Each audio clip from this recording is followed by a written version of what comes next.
পুরান ঢাকার বাবুর্চিরা কিন্তু বিরিয়ানি রান্নায় খুব বেশি মশলা ইউজ করে না, একদম কম মশলায় ঘরোয়াভাবে এই বিরিয়ানিটা রান্না করে, যা দেখতেও খুব সুন্দর হয় আর খেতেও হয় অনেক মজাদার।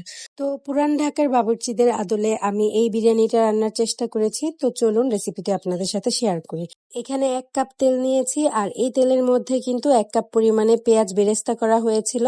এখন এই তেলের মধ্যে আমি 1.5 কেজি পরিমাণে গরুর মাংস নিয়ে নিয়েছি আর এই গরুর মাংসটাকে ধুয়ে ছোট ছোট করে কেটে নিয়েছি। এখানে আস্ত কিছু গরম মশলা ব্যবহার করব, 2 স্টিক দারচিনি, 3-4টা এলাচ, 3-4টা লং দিয়েছি আর আদা রসুনের পেস্ট দিচ্ছি এখানে 3 টেবিল চামচ। ধনিয়া গুঁড়া দিলাম এখানে 1 টেবিল চামচ। আর এখানে বিরিয়ানি মশলার জন্য 2 স্টিক দারচিনি, 4-5টা এলাচ, হাফ জয়ত্রী আর হাফ জয়ফল গুঁড়ো করে নিয়েছি। এই মশলার পুরাটুকুই আমি এখানে মাংসের মধ্যে দিয়ে দিচ্ছি। আমি ব্লেন্ডারের জারে চীনা বাদাম 6-7টা আর 2টা কাঁচামরিচ একসাথে খুব ভালোভাবে ব্লেন্ড করে নিয়েছিলাম, ওইটাও এখানে দিয়ে দিচ্ছি। আর দিয়ে দিচ্ছি 10-12টা কাঁচামরিচ, দিয়ে দিলাম এখানে টক দই 1 কাপ পরিমাণে, লবণ দিয়েছি স্বাদ মতো, লাল মরিচের গুঁড়া দিচ্ছি 1 চা চামচ। এই লাল মরিচের গুঁড়াটা না দিতে চাইলে আপনারা স্কিপও করতে পারেন। এরপর এখানে 1 কাপ পরিমাণে বেরেস্তা, দুধ দিয়ে দিলাম এখানে 1 টেবিল চামচ। এখন সবকিছু হাত দিয়ে একসাথে খুব ভালোভাবে মেখে নিচ্ছি। আজকের বিরিয়ানিটা আমি হাতে মাখা মাংস দিয়ে তৈরি করব, আপনারা চাইলে মশলা কষিয়েও এখানে মাংসটা দিতে পারেন। এখন চুলার আঁচ অন করে ঢাকনা দিয়ে ঢেকে মাংসটাকে কষিয়ে নেব।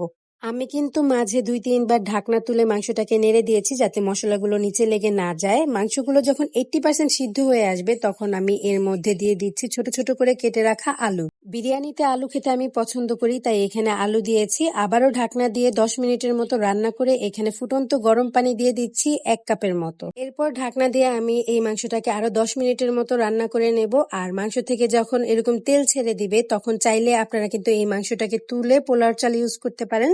তবে আজকে আমি এখানে 800 গ্রাম পরিমাণে চিনি গুঁড়া পোলাওর চাল ব্যবহার করব, যা আগে থেকে ধুয়ে রেখেছিলাম। মাংসের সাথেই আমি এই পোলাওটা দিয়েছি। এখন এই পোলাওর চালটাকে মাংসের সাথে খুব ভালোভাবে মিশিয়ে নেব আর হাই হিটে 5 মিনিটের মতো খুব ভালোভাবে ফ্রাই করে নেব। আমি অন্য একটা চুলায় আগে থেকেই পানি গরম করতে দিয়েছিলাম, এখন এর মধ্যে ফুটন্ত গরম পানি দিয়ে দেব। এখানে আমি যেই পাত্রে চালগুলো মেপেছিলাম সেই পাত্রের দ্বিগুণ পরিমাণের চেয়ে একটু 2 আঙ্গুল কম পরিমাণে ফুটন্ত গরম পানি দিয়েছি। এখন এর মধ্যে স্বাদমতো লবণ দিয়ে সবকিছু একসাথে নেড়ে চেড়ে অপেক্ষা করব একটা বলক আসার জন্য। বলক আসলে ঢাকনা দিয়ে ঢেকে চালের পানিগুলো টেনে আসা পর্যন্ত অপেক্ষা করব। যখন এরকম পানি টেনে আসবে তখন এটাকে নেড়ে চেড়ে 10 মিনিটের মতো দমে দেব। 10 মিনিট পর ঢাকনা তুলে এখানে আমি কেওড়া জল দিয়ে দিচ্ছি 1 চা চামচ আর 2 টেবিল চামচ ঘি দিয়ে আরো 10 মিনিটের মতো দমে দিয়েছি।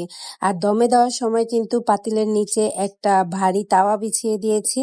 এরপর আমি ঢাকনা তুলে একবার বিরিয়ানিগুলোকে নেড়েচেড়ে মিশিয়ে নেব, মানে নিচের পোলাওগুলো উপরে আর উপরের পোলাওগুলো নিচে দিয়ে দেব যাতে সবগুলো চাল সমানভাবে ফুটে। বিরিয়ানিগুলো নেড়েচেড়ে মেশানোর পর আমি কিন্তু আরো 5 মিনিটের মতো দমে দিয়েছিলাম। এই তো ফাইনালি আমার বিফ বিরিয়ানি তৈরি হয়ে গিয়েছে। আজকের ভিডিওটি এই পর্যন্তই। রেসিপিটি কেমন লাগলো জানাবেন। রেসিপিটি ভালো লাগলে লাইক, কমেন্ট, শেয়ার করে পাশে থাকবেন। আল্লাহ হাফেজ।